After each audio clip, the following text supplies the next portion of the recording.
warahmatullahi wabarakatuh. Salam sejahtera bagi kita semua. Sebelumnya, perkenalkan nama saya Ade Suparlan dari kelas DN6, jurusan Manajemen Bisnis di STIE Gici Business School. Hari ini saya akan menjelaskan atau mempresentasikan tentang standar operasional prosedur dari mata kuliah keahlian presentasi dengan dosen Pak Dian Rusmana. Baiklah, selebihnya saya akan menjelaskan terlebih dahulu apa arti dari standar operasional prosedur atau disingkat SOP itu. SOP adalah seperangkat instruksi langkah demi langkah yang disusun oleh sebuah organisasi untuk membantu pekerja dalam melakukan operasi rutin yang kompleks. Dan tujuannya untuk mencapai efisiensi dalam keseragaman kinerja dan kegagalan mematuhi peraturan atau juga organisasi dengan tujuan yang berbeda-beda. Suatu perusahaan biasanya dalam penyusunan SOP bertujuan untuk 1. Mengupayakan peningkatan kinerja karyawan. 2. Salah satu cara menjamin kualitas produk bagi konsumen. Terus yang ketiga, mengupayakan peningkatan keuntungan perusahaan. Yang terakhir, yang keempat, sarana pengembangan perusahaan.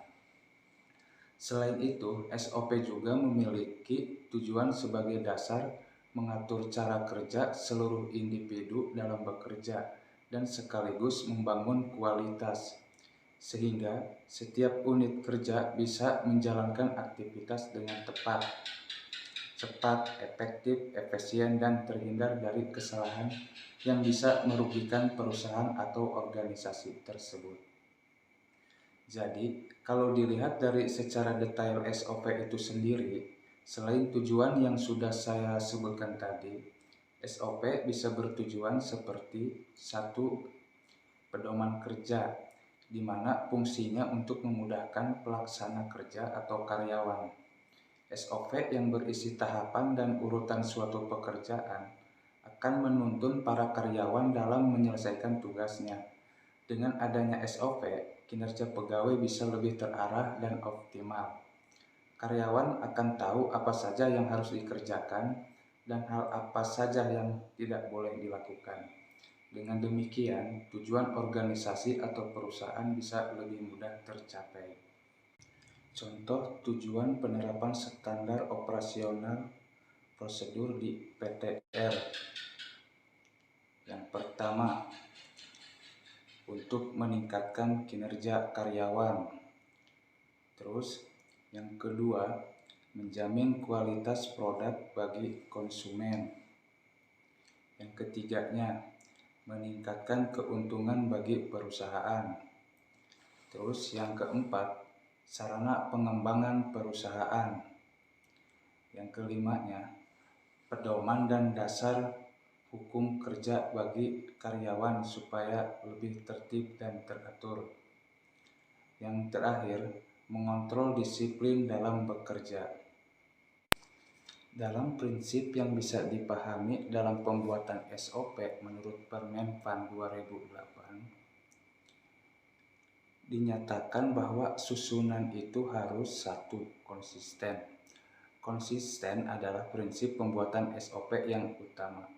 SOP pada dasarnya harus dijalankan konsisten dari waktu ke waktu.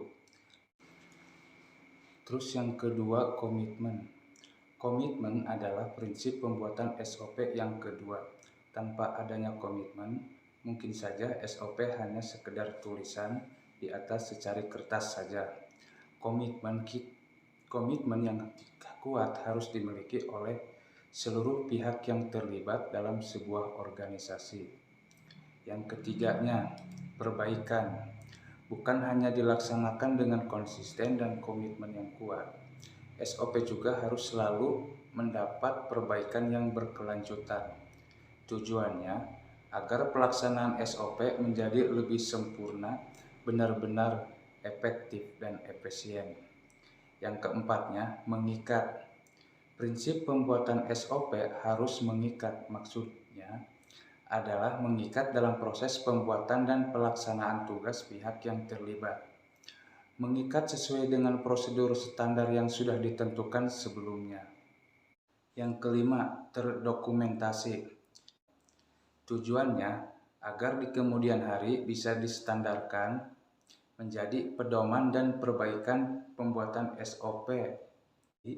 Jika suatu perusahaan atau organisasi dalam pembentukan atau pembuatan SOP yang perlu dipahami, salah satunya yaitu 1. Manfaat pembuatan SOP adalah sebagai standarisasi cara yang dilakukan karyawan dalam menyelesaikan pekerjaan, khusus mengurangi kesalahan dan kelalaian. Terus yang kedua, manfaat pembuatan SOP adalah membantu karyawan menjadi lebih mandiri dan tidak tergantung pada intervensi manajemen sehingga dapat mengurangi keterlibatan pimpinan dalam pelaksanaan proses sehari-hari. Yang ketiga, manfaat pembuatan SOP meningkatkan akuntabilitas dengan mendokumentasikan langsung tanggung jawab khusus dalam melaksanakan tugas. Terus yang keempat, manfaat pembuatan SOP dapat menciptakan ukuran standar kinerja yang akan memberikan karyawan secara konkret untuk memperbaiki kinerja, serta membantu mengevaluasi usaha yang telah dilakukan. Yang kelimanya, manfaat pembuatan SOP bisa menciptakan bahan-bahan training yang dapat membantu pegawai baru untuk cepat melakukan tugasnya. Yang keenamnya, manfaat pembuatan SOP menunjukkan kinerja bahwa organisasi atau perusahaan efisien telah dikelola dengan baik. Terus yang ketujuh, manfaat pembuatan SOP adalah menyediakan pedoman bagi setiap karyawan di unit pelayanan dalam melaksanakan pemberian pelayanan sehari-hari.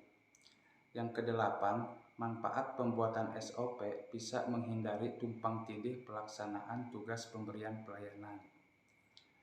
Jadi, kesimpulan dari standar operasional prosedur atau disingkat SOP merupakan salah satu bagian dari manajemen administrasi perusahaan atau organisasi yang patut diberi perhatian lebih agar terwujudnya tujuan dari manajemen administrasi perusahaan atau organisasi itu sendiri.